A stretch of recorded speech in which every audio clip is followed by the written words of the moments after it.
ሰላም ጤና ይስጥልን የተከበራችሁ ውድ የፕሮግራማችን ተከታታዮች ዳዊት ፖድካስት ከትርታ 97.6 ኤፍኤም ጋር በመተባበር ከዳዊት ጋር ቆይታ ፕሮግራማችን ጀምሯል። ዛሬ ደግሞ ልዩ እንግዳ ነው ይዘንላችሁ የመጣ ነው። በተለይ ህንድ ፊልም ለምትወዱ በቃ ትክክለኛ እንግዳ፣ የትውስታችሁ የትዝታችሁ ምንጭ የሆነውን ተርጓሚ ቃሲም መካ ይዤላችሁ መጥቻለሁ። ቃሲምዬ እንኳን ደህና መጣ ብያለሁ። እንኳን ደህና ቆያችሁ። በጣም አመሰግናለሁ እንግዳ አድርጋችሁ ስለጋበዛችሁኝ። አላህ ያክብርልኝ። ቴንክ ዩ ብራዘር። እኔ እንደውም በህንደኛ ትመልስልኛለህ ብዬ ነበር የጠበቅኩት። አንተ ትለኛለህ ብዬ ጠብቄ ነበር። አንተ ረሳው። በአማርኛ ከገባ ያው መቼስ በቋንቋችን እንኮራለን አይደለ? ህንድ ፊልሙም ወደ አማርኛ ነው የሚተረጎሙ አይደል? ስለዚህ በአማርኛው ብንቀጥል አሪፍ ነው። በጣም ደስ ይላል። ስለመጣ ከልብ አመሰግናለሁ ቃሲም። ተቀብያለሁ ብራዘር። የብዙ ሰዎች የትዝታ ምንጭ ነህ ብዬ አስባለሁ። ምክንያቱም ህንድ ፊልም ኢትዮጵያ ውስጥ እናንተ ባትኖሩ ተቀባይነቱ ተደራሽነቱ ይህን ያክል አይሆንም ብዬ ተስፋ አደርጋለሁ እና ህንድ ፊልምን ለመውደድ ወይም ህንድ ፊልምን ለማየት ማን ያነሳሳ? እንደው የመጀመሪያ ጊዜ ትውስታ? ያው ፊልም ለማየት የሚያነሳሳህ እንኳን እንትን የለም ማለት ኤግዛክት አንድ ይሄ ነው ብለህ ስፔሲፊክ ልትገልጸው የምትችለውና በአንድ ልትተምነው አትችልም። ብዙ አይነት ምክንያቶች አሉ። ከነዛ መሀል ላይ ከማንኛውም ፊልም ጋር በመጀመሪያ ኮኔክት የሚያደርግህ እንትን ነው ያለህበት ቤት ውስጥ ያለህበት ሁኔታ በመጀመሪያ ወደ ፊልም አንተን ሊመራህ ይችላል። ማለት በልጅነትህ ማለት ነው። ካደግክ በኋላ ብዙ አይነት ነገር ሊመራህ ይችላል። ግን በልጅነትህ ቤት ውስጥ ያለው ነገር ስልህ አካባቢ ላይ ሰፈር ላይ እንደሚታወቀው በልጅነት ቲቪም አይኖርም በቤታችን። ያው በእኛ ዕድሜ የነበረ በደንብ ያውቀዋልና አሁን ላይ ቲቪ እንደዚህ በጣም የረከሰ ነገርና በየቦታው የሚገኝ ነገር ቢሆንም በዛ ሰዓት ላይ ቲቪ ብርቅ ነገር ነበር እና ጎረቤት እየሄድን ነበር የምናየው እና ጎረቤት እየሄድን በምናይ ሰዓት በአንድ ገጠመኝ ከጎረቤት ጋር ብዙዎቻችን ላይ ያለ ነው። ከብዙ የሰማው ታሪክ አለ። እኛም ቤት ነበርና በአንድ ገጠመኝ እኛ ቤት 4 ልጆች ነንና እኔ ቤቱ መጨረሻ ልጅ ነኝ። 4ተኛ ልጅ ነኝ እኔ። የመጀመሪያ ልጅ ትልቋ ጎረቤት ሄደን በምናይ ሰዓት ላይ እንደዚህ የተለያዩ ፕሮግራሞችን እንደዚህ ቅዳሜና እሁድ ምናምን ነገር ያሉ ፕሮግራም ስፔሻሊ እሁድ ላይ የሄድና የነበረ ኳስ ሲኖር ደግሞ በጣም ያው ታውቃለህ ቤቱ ተወልውሏል፣ ጫማ ውልቁ ምናምን ሁሉም ነገር የነበረ ነውና ግዴታ ያንን እንትን አይደለም ቲቪ ላይ ምን ይታያል የሚለው ቫልዩ የለውም። ቲቪ ማየት በጣም ብርቅ ነገር ነበርና ያንን ለማድረግ እንገባ ነበርና እዛ ጎረቤት ምናምን ትንሽ መጋጨት ይፈጠርና እንዳትመጡ እንባላለን። ከዛ በኋላ ፋዘር በድንገት በሳምንቱ ማለት ነው አንድ ያው ጋዜጣ ነው ዛሬ ላይ ጋዜጣ ነው የሚባለው ብላክ ኤንድ ዋይት ቲቪ ተገዛ ማለት ነው እኛ ቤት እና ያቺ የመጀመሪያ ታሪክ ናትና በጣም በሚገርም ሁኔታ ይሄ ማለት እንግዲህ በ80ዎቹ ነው እና በጣም በሚገርም ሁኔታ እኔ ለቲቪውን እንዴት ኦፕሬት እንደሚያደርጉት አጠገባቸው ቆሜ ነው ያዩት። ማለት ኢቭን ከልጅነቴ ለእንደዚህ ለቴክኒካል ነገር ቦታ ነበረኝና እስቲል አሁንም ድረስ ምንም ነገር አትንካ ብትለኝም እኔ አልችልም። ማንኛውም ነገር አሁን ኮምፒውተር እኔ ምንም አይነት ትምህርት አልወሰድኩም፣ ግን ሙሉ ኮምፒውተር ኦፕሬት ማድረግ እችላለሁ ራሴ እንትን እላለሁ። ለምን እንደዚህ አይነት ቴክኒካል ነገር ከልጅነት ይወድ ነበር እና ያን ቲቪ በጣም ቀርቤ ከታተል ነበር የሚያደርጉትን እያንዳንዷን ነገር ማለት ነው። እና ያው እቺ የምትወዛወዘው አንቴና አለች አይደለ? ጠራ አልጠራም ምናምን ትባለው ጣራ ላይ ተወጥቶ እንደዛ ነበር እና ከብራዘር ጋር እንደሱ ያደረግን እናስተካክል ነበር። ብቻ ያቺ ቲቪ ብላክ ቲቪ ምን ሰራች መሰለ በእኔ ውስጥ የፊልም ፍቅርን ዘራችብኝ። ከዛ በኋላ ደግሞ ትንሽ ዕድሜ ከፍ እያለ ሲመጣ ወደ ቤት ውስጥ ከሚታየው ከእንደዚህ አይነት ከቲቪ ፕሮግራም ወደ ፊልሙ የመሄድ ነገርን በአንድ ገጠመኝ እዛ አዳራሽ ውስጥ ምናምን ፊልም ይታይ ነበርና ህንድ ፊልም እንዳየው አላውቅም፣ ግን ፊልም አይቼ ነበር። ግን ያቺ ፊልም ምን ለየት ያደርጋታል ከሌሎቹ ካየኋቸው ፊልሞች? ሙዚቃ ነበራት እና ፊልም ላይ ሙዚቃ አልለመድንም። ማንኛውም ፊልም አክሽን ወይም ድራማ ምናምን ነገር እንጂ ሙዚቃ ይሄኛው ግን ሙዚቃ ነበረው እና ያ ሙዚቃ ይዤው ነበረ ማለት በተወሰነ ማለት ምንድን ነው እሱም የድሮ ታርዛን የተሰኘ ፊልም ነው እና አዳራሽ ውስጥ ነው እዛ 42 ቀበሌ አዳራሽ ይታይ ነበረ። በዛ ሰዓት ላይ 1 ብር ምናምን አካባቢ መሰለኝ ፋዘር ይመጣና ከፍሎ ያስገባን ነበረ። ከዛ ልክ ፊልሙ ሲያልቅ ደግሞ መጥቶ ይዞን ይሄዳል። ልጆች ስለሆነ እንዳልጠፋ ኢቭን እንደዚህ ነበርና አንድ ፊልም ከታየ በኋላ እረፍት አለ። ወተን ሳር ላይ ምናምን እንጫወታለን። ከዛ ሁለተኛ ፊልም ይታያል። በሁለተኛ የታየው አድቬንቸር ፊልም ነው። በዛ ሰዓት ላይ ደግሞ በልጅነት እንደዚህ የጫካ ፊልም ምናምን በጣም ደስ ይል ነበር። የህንዱን ታርዛን ታስታውሰዋለህ? ታውቀዋለህ? የመጀመሪያው ማለት ነው። የመጀመሪያው ምን አየሁኝ? ሙዚቃ አየሁኝ። ለዛውም ማለት ነው ኢቭን አሁን ሳወራህ ራሱ ሙዚቃው እየተሰማኝ ነው ያለው። ሴቷ ከዘፈነች በኋላ እንትን አለ የሚቀበል እንትን አለ አይደል? በዛ ሰዓት ላይ ጫካ ውስጥ ነው ብያለሁ። አድቬንቸር ዝሆን፣ ጦጣ ምናምን ማት ነገር አለ እና ሜሬ ሳት አዎጌ ስትል ማሉ ወይም አይሚን ሜሬ ሳት ጋዎጌ ስትል ማሉ የዝሆኑ ድምፅ ነው ይላል። ሜሬ ሳት ነቾጌ በቃ ይሄን ነገር አሁን ኢቭን በዛ ቦታ ላይ ሆኜ ስሰማው መጀመሪያ ስሰማው የነበረው ፊሊንግ አሁን እንትን እያለኝ ነው እየወረረኝ ነው የልጅነት ዝታ እና እኔና ህንድ ፊልም በዚህ መልኩ ተግባባን፣ ተዋወቅን ማለት ነው። ከዛ በኋላ አደግን። 6ኛ ክፍል አልፌ ወደ 7ኛ ክፍል ምናምን ስገባ በሆነ ገጠመኝ እኛ ሰፈር እንደሚታይ አውቃለሁ በቪዲዮ ቤት ደረጃ ማለት ነው እና በሆነ ገጠመኝ ወላጅ አምጣ ምናምን ተብዬ ተባረርኩኝ ከትምህርት ቤት እና ወጥቼ ሄድኩኝ። በዛ ሰዓት ላይ ወይም በዛ ዕድሜ ከትምህርት ቤት ወጥቶ መሄድ በጣም ከባድ ነው። ማንም አያስወጣህም። ልውጣ ብትልም ዘበኛ አለ። ዘበኛውም በቃ አስወጣው ምናምን ተብሎ እኔ ወጣሁኝ እና የት ልሄድ እችላለሁ? ወላጅ አምጣ እንደተባልኩኝ ስናገር ቤት መቆጣቴ ምናምን መገረፊያ አይቀርም። ስለዚህ ቀደም ብዬ እኔ ራሴን እንትን ለማለት ጭንቀቴን፣ ድብርቴን ለማስወገድ ወደ ቪዲዮ ቤት ሄድኩኝ እና ቪዲዮ ቤት ገብቼ አየሁኝ። በዛ ሰዓት ላይ በትክክል ህንድ ፊልም የምትለዋን ነገር ለየኋት። የመጀመሪያ ጊዜ የተመለከትከው ፊልም ታስታውሰዋለህ? ወይም ልብ ውስጥ የቀረ በዛ ጊዜ ልጅ ሆነ ባየህበት ጊዜ ልብ ውስጥ የቀረ ፊልም ወይም የምታስታውሰው ፊልም ነበረ? አረ በጣም ብዙ ምን ስንቱን ገልጬ ይችላል። እንደው በተለይ ይሄ የመጀመሪያ ገጠመኝ ወደ ህንድ እንድሳብ ያደረገኝ የምትለው ፊልም? ወደ ህንድ ፊልም እንኳን እንድሳብ ያደረገኝ ያው ኖርማሊ ፊልምና ሙዚቃ በአንድ መሆኑ ወደ ህንድ ፊልም ወስዶኛል ብዬ ነገርኩ። እሱ አንድ በቂ ምክንያት ነው። እናውራ ከተባለ በጣም ረጅም ሰዓት የሚያስወራ ነው እና ግን ባጭሩ እንትን ስልህ ወደ ቋንቋውን ለምን አልሰማም ወይም ለምን ይሄን ቋንቋ እንግሊዝኛውን እንሰማለን ወይም እንማራለን፣ ይሄኛው ቋንቋ እንደዚህ የሚያምር ፊልም እንደዚህ የሚያምር ታሪክ እያየሁኝ ቋንቋውን ለምን አላቀውም የሚል ስሜት ያጫረብኝ የመጀመሪያ ፊልም ባዚገር የተሰኘው ፊልም ነው። የሻሩክ ካን። እኔ ባዚገርን በማይ ሰዓት ላይ በጣም እንትን ነው ደስ የሚል ፊልም ነው፣ ቆንጆ ፊልም ነው።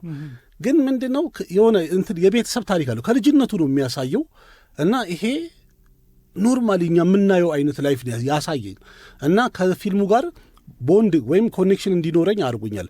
ከዛ በኋላ በቃ በፊልሙ መጨረሻ ላይ የሚሆነውን ነገር ሳይ አስለቀሰኝ። የምሬ ነው የምልህ። ማን ያላስለቀሰዋለህ? እና ለምን ይሄን አስበው፣ ሳትሰማው ካለቀስክ ብትሰማው ምን እንደሚፈጠር አስበዋል? የዛ ሰዓት ላይ ይሄን ቋንቋ እኔ ብሰማው የሚል ስሜት ውስጤ በጣም አጫረብኝ። ወደ ትርጉሙ ደግሞ ስንመጣ እንዴት ነው ይሄን ነገር ከኔ አልፌ ሌላም ሰዎች ቢረዱትና ልክ እንደኔ ሆነው ቢመለከቱት ይሄ ስሜት ቢጋባባቸው በደንብ ሀሳቡ ገብቷቸው ፊልሙን ቢወዱት ብላ ያሰብክበት አጋጣሚ መች ነበረ? እሱን አጋጣሚ ለመጀመሪያ ጊዜኛ ወደ መካኒሳ ሄደን አሁን እንዳልኩ ትርጉሙን ባቅ የሚለው ነገር አለ አይደለም፣ ቋንቋውን ብሰማው የሚለው ነገር ነበር እና መካኒሳ አካባቢ በትርጉም እንደሚታይ ሰማን እና ከሰፈራችን ወጥተን ወደ መካኒሳ ሄደን በምናይ ሰዓት ላይ አንድ ህንዳዊ ነው እና የሆነ በአባቱ ነገር ህንዳዊ ነው በእናቱ ኢትዮጵያዊ እና እሱ ሲተረጉም እኔም ሙሉ ለሙሉ ሲገባኝ ፊልሙ ይሄ ቋንቋውን ባቀው የሚለው ስሜት መጀመሪያ ተፈጥሯል። ልክ እኔ ስረዳ እንደዚህ ሰውዬ እኔ ብሆን የሚል ስሜት ተሰማኝ። ልጁ እየተረጎመ እሱ ህንዳዊ በአማርኛ ይተረጉም ነበር። ስለዚህ እኛ ገና ተማሪ ነን ማለት ለቋንቋውም እውቀት የለንም፣ ለፊልሙም ብዙም አልሄድንበትም። ግን ብቻ በአማርኛ አለ ሲባል በቋንቋ ትርጉሙን ለመስማት ሄድኩኝና ምን የሚል ፊልም ነበረ? መካኒሳ ሄደን ያየ ነው ክሪሽና የሚል ሱኒል ሼቲ ሱኒል ሼቲ የሚሰራበት ክሪሽና የሚል ፊልም አየን። በሁለተኛ ባሂ የሚል ፊልም አየን፣ የራሱ የሱኒል ሼቲን ማለት ነው። በዛ ሰዓት ላይ በጣም ፌመስ ፊልሞች ነበሩና ባሂ የሚለውን ፊልም ሳይ እኔ እሱን በሆንኩኝ ብዬ ተመኘሁኝ። ግን በዛ ቅስፈት ውስጥ ማለት ብታምንም ባታምንም ብዙ ቃላት ቀብ አድርጌያለሁ። ለካ እኔ ኦብዘርቭ እያደረኩ ነው። ለምን ባቅ የሚል ስሜት አለ አይደለም ከመጀመሪያ ብሰማው የሚል እና እንትን እያደረኩ ነው፣ ውስጤ እየሰበሰብኩ ነው፣ ዶቶቹን በቃ እየሰበሰብኳቸው ነው። እና የህንድ ፊልም ሙዚቃ በጣም ስለምወድ በጣም ሙዚቃ ሰማለሁ፣ በጣም አዳምጣለሁ። እና ሱቅ ነበረን። ሱቅ በምውል ሰዓት ላይ ህንድ ፊልም ሙዚቃ መደበሪያዬ ነው። እኔ ሱቅ መዋል የሚያስደስተኝ ለመሸጥ አይደለም። ቴፕ አለች፣ እሷ ሙዚቃ ለመስማት ነበር። እና ከስተመር ሲመጣ ሁሉ በሳጭ ነበር ሙዚቃውን ስለማጠፋው ማለት ነው። እና ያ ሙዚቃውን በምሰማ ሰዓት ለካ ቃላቱን ይዤዋለሁ፣ ቃላቱን አውቄዋለሁ። ሄጄ በትርጉም ሳይ ደግሞ ትርጉሙን እየሰማሁ እንትን ያልኩ ነው። ከእናንተ በፊት ተርጓሚ ነበረ ማለት ነው? አዎ። በጣም ነው የሚገርመው። እንደዚህ በቪኤችኤስ በሲዲ የሚወጣ ጎሽ፣ በቪኤችኤስ በጣም እንጂ የደከመች ቲቪ ላይ ምናምን የሆነ ቆርቆሮ ቤት ውስጥ ምናምን የሚተረጉም ነበረ። እስኪ ከእናንተ በፊት የነበሩ ሌጀንደሪ የነበሩ የምትሏቸው ተርጓሚዎች እነማን ናቸው? ከእኛ በፊት የነበሩ ተርጓሚዎች ብዙዎቹ በእንደዚህ እንትን በየሰፈሩ የተለያዩ ነው ያሉት እና በእርግጥ ብዙ ባይባልም የተወሰኑ ነበሩ እና እኛ ቆርቋሪዎቹ ጀማሪዎቹ እኛ አይደለንም። እኛም ከሌላው ነው ማለት እንደዚህ አይነት ስራ እንትን አይደለም፣ አንድ ብለህ እንደዚህ ራስ የምትጀምሩ አይደለም። ኢቨን አብደላ ምናልባት የመጀመሪያ ተርጓሚ ነው ኢትዮጵያ ውስጥ ብዬ ለማለት እደፍራለሁ። ለምን አንደኛ እኛ ቋንቋውን ከየትም አናመጣውማ፣ እሱ ህንዳዊ ነው፣ በአንድ ወገኑ ከቤተሰቡ ህንዳዊ ነው። ኤግዛክትሊ አባቱ እናቱ የሚለውን ባልለይም ማለት ነው። እና ከነሱ አይተን የስራውን ራሱ ወይም ይህን እንደዚህ መስራት እንደሚቻል የምትማረው አይተ ነው። የሰው ልጅ ነህና ከሰው ነው እየተማርክ፣ ከቀደመ ሰው እያየ እየተማርክ ነው የምትሄደው። ስለዚህ እኔ በራሴን የሰራሁት የሚል ሰው ውሸታም ሰው ነው። ከሆነ ሰው እናያለን፣ ከሆነ ሰው እንማራለን። የሰው ልጅ የተፈጠረው እየተማረና እየተማማረ ሊሄድ ነው። በእርግጥ ክሬቲቭ የሆኑ ሰዎች አሉ። ከነሱ የሆነ ነገር ይወሰድና እዛ ላይ አፕግሬድ እያደረግ ነው አፕዴት እያደረግ ነው የምንሄደው። በጣም አሪፍ። ስለዚህ እያልከኝ ያለኸው እንደናንተ በደንብ በሲዲ በቪኤችኤስ ተተርጉሞ ስላልወጣ እንጂ እዛው ሆኖ በአካል የሚተረጉሙ ነበሩ ማለት ነው። ትክክል። እንዴ እኛ እኮ ሲዲና ቪኤችኤስ ላይ ከመውጣታችን በፊት እኮ ቪዲዮ ቤት ተርጓሚ ነበርን። እሱን አስታውሳለሁ። ዋናውን ነገር መልካም፣ ወደ እሱ እንመለሳለን። እስቲ አንድ የህንድ ሙዚቃ ጋብዝልን እስቲ በአንተ ምርጫ። መቼስ አሁን ስለ ባዚገር ቀድሜ ስለተናገርኩኝ ባዚገር የምትለዋን የሻሩክን ገባ ብናረጋት እርግጠኛ ነኝ የብዙዎቻችሁ ትዝታ ስላለበት በአንድ ጊዜ እስቲ ወደኋላ መለስ ስንበልና አንድ 30 ዓመት ተሳፍረን ደርሰን እንምጣ። መልካም፣ የሻሩካንን ባዚገርን አዳምጠን እንመለሳለን። መልካም ቆይታ ይሆንላችሁ። ተመልሰን መተናል። ዳዊት ፖድካስት ከትርታ 97.6 ጋር በመሆን የሚያቀርብላችሁ ከዳዊት ጋር ቆይታ ፕሮግራማችንን ነው እየተከታተላችሁ ያላችሁት። የትዝታችን ምንጭ የነበረው አሁንም ያለው ተርጓሚ ቃሲም መካ አብሮና ያለው ቆንጆ ጊዜ እየሰጠን ነው። ለመስቴ ብያለሁ። ለመስቴ እሺ፣ እንመለስና እንግዲህ በሰዓቱ በጣም ብዙ በእኔ በኩል ትንሿ ሲኒማ ቤት ነው የምላት። ምክንያቱም ቪዲዮ ቤቶች የሚባሉ ነበሩ በተለምዶ። ትልቅ ሲኒማ ቤት ትልቅ ሲኒማ ቤት በጣም የትኛው ሲኒማ ቤት እንደዛ አይነት ትዝታ እኮ የለም አይደለም። ምናልባት በድሮ ጊዜ ቢያወሩትም ወይም ቢሉ እዚህ ሴጣን ቤት ምናምን እንደዛ አይነት ትዝታ አለ ቢሉ፣ እንደ ቪዲዮ ቤት ግን ዴይሊ አይደለም። እነሱ በዛ ሰዓት ላይ የነበረው ትዝታ ቪዲዮ ቤት ዴይሊ ነው፣ በቀን 2-3 ነው። እና ያ በጣም እንትን ነው። በልጅነት ምርጥ መዝናኛ ነበረ። በቃ ምርጥ። መልካም፣ ወደ ትንሿ ሲኒማ ቤት ወይም ወደ ቪዲዮ ቤት ጠልቀን ከመግባታችን በፊት ኢትዮጵያ ውስጥ ህንድ ፊልም በጣም አገርሽቶ የወጣበት የትኛው ሰዓት ነው? ኢትዮጵያ ውስጥ በጣም ከትልልቅ ሰዎች እንደሰማሁት ከሆነ ከበፊት ጀምሮ ማለት ነው እንትኖች ይመጡ ነበር። ከማዘር ኢንዲያ ጀምሮ ማለት ነው። ኢቭን ከማዘር ኢንዲያ በኋላ በጣም ብዙ የሆሊውድ ፊልሞች እንደሚመጡት የቦሊውድ ፊልሞችም ወደ ኢትዮጵያ መግባት ጀመሩ እና የሆነ በሲኒማ ስታንዳርድ ደረጃ የሚሰሩ ወይም በሰዓቱ የነበረው የሆነ 97 ኤምኤም ምናምን የሆነ ሚሊሜትር ምናምን የሚባል ካሜራ ስኮፕ ሌቭል ነበረ እና በዛ ሌቭል በሆሊውድ ስታንዳርድ የተሰሩ ቆንጆ ቆንጆ የቦሊውድ ፊልሞች በዓለም አቀፍ ገበያ ላይ በጣም ትሬንድ እያደረጉ በነበረ ሰዓት ላይ ኢትዮጵያኖቹ አመጡትና ሰብታይትል ነበረው፣ አረብኛና እንግሊዝኛ ሰብታይትል አለው። እንደዛ ይታይ ነበርና እንዳልኩ ነው በጣም ኢሞሽናል ተች ስላለው እንደገና ለመሬት በቃ መሬት የወረደ ታሪክ ስላላቸው ምሳሌ ማዘር ኢንዲያን አይተዋል? አይቼዋለሁ፣ ግን በጣም ቆይቻለሁ። እናት ለልጆቿ የምትበላው ፍዳ የምታደርገው ትግል ልጆቿ ምን ያህል እንደሚያስቸግሯት በፊልሙ ላይ ሲታይ የየትኛውም ዓለም ተመልካች ኢሞሽኑን ይነካዋል፣ ስሜቱን። ለምን ማንኛውም ሰው ከእናቱ ጋር በጣም አታች አድርጎ ነው ያደገውም የኖረውም። ስለዚህ የእናት ታሪክ ስላለው በጣም ኢሞሽናል አደረገው ሁሉንም ማህበረሰብ። ኢትዮጵያ ውስጥም እነዚህ ፊልሞች በጣም እየበዙ ሄዱ። ከዛ በፊትም ነበሩ፣ ግን በጣም የገዘፈው ከማዘር ኢንዲያ፣ ከዲስኮ ዳንሰር፣ ከመርድ፣ ከሾሌ ምናም በኋላ እነዚህ ትልልቅ ፊልሞች በጣም አሳደጉት፣ አሳበዱት።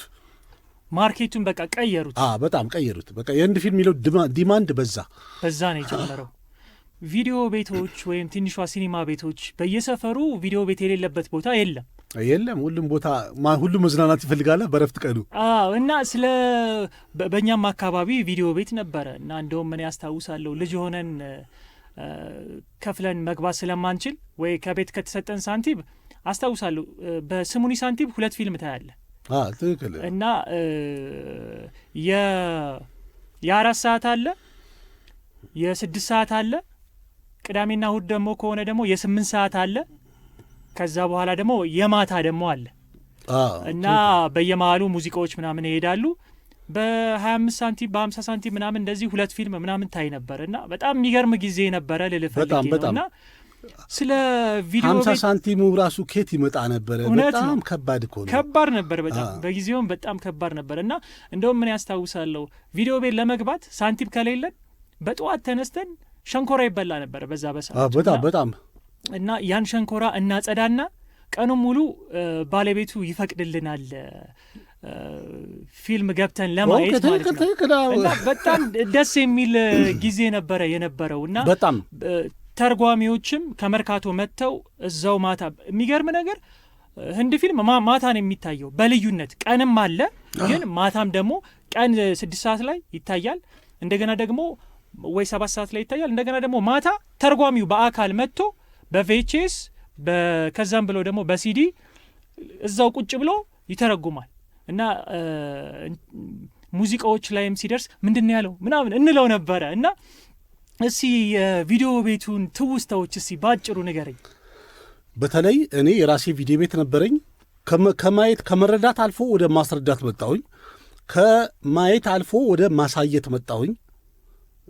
ገብቷላ። ከጊዜው ጋር አብሬ ራሴን ወደ ቢዝነስ ለመቀየር እውቀቴን እጠራለሁ። በጣም እታገላለሁ። ሰዓት ተርጓሚ ከመሆኔ በፊት መጀመሪያ ቪዲዮ ቤት ነው የከፈትኩት።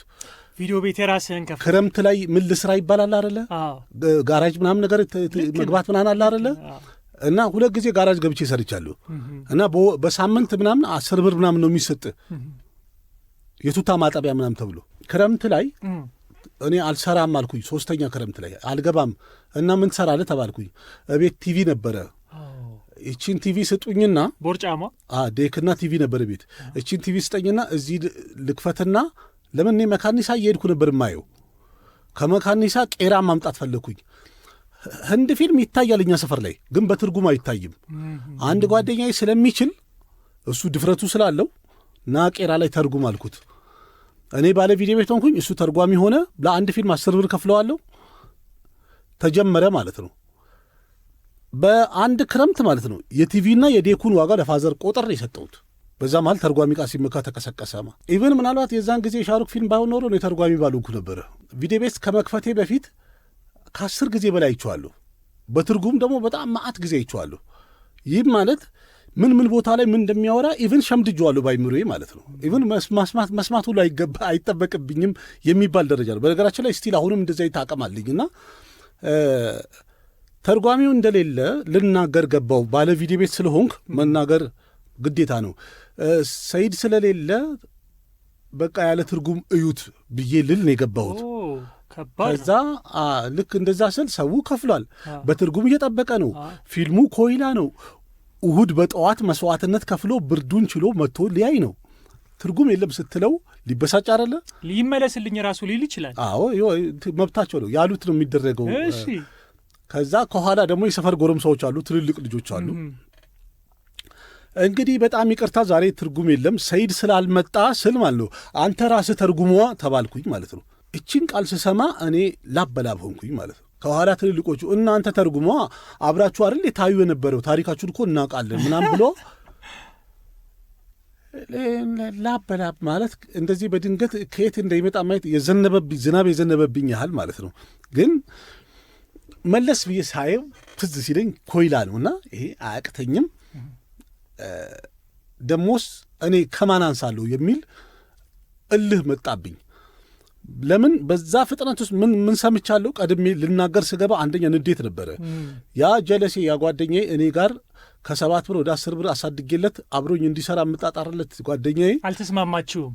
ሌላ ቦታ በዛን ቀን እየሰራ ነው እኔ ጋር ቀርቶ ይሄን ሰምቻለሁ። መረጃ ነበረ፣ ስልክ ባይኖርም ፈጠን ብሎ ይደርሳል። ያ የዛ እልህ የልጆቹ እንደዚህ መናገር ፊልሙ ኮይላ መሆኑ እኔ ሞራል ሰጠኝና ገባው ማለት ነው። እና ለበለብኩት። ተረጎምኩት። መጣ፣ በደንብ መጣ። ኢቭን እያለ እንትን እስከ ግማሽ እስከሚደርስ ድረስ እኔ በቃ ትንሽ ጮክ በል፣ ትንሽ ፈጠን በል፣ እንትን በል ምናምን ኮሜንት አለ ይሰጣል።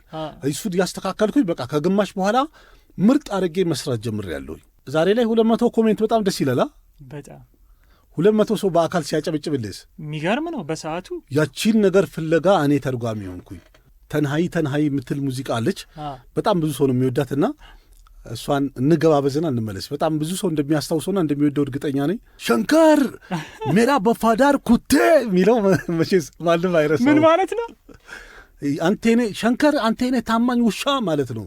ልክ ሚስቱን ይዞበት ሊጠፋ ሲል ጎራዴውን አንስቶ እረፍ ሲለው አልጠበቀማ። የእሱ ሰራተኛ ባሪያው እንደዚህ ይደፍረኛል ብሎ ስላልጠበቀ ሸንከር ብሎ ሲጠራው ሻሩክ እንደዚህ ጸጉሩ ውሃ ብትን እያለ ሲዞር ያለውን ትላል አይደል? ሜራፍ በፋዳር ኩቴ ምናምን ሲለው ያቺ የልጅነት እንትን ምን እንዳለው ብትሰማም ባትሰማም ይቺ እንዳለው ግን መያዝ የተለመደ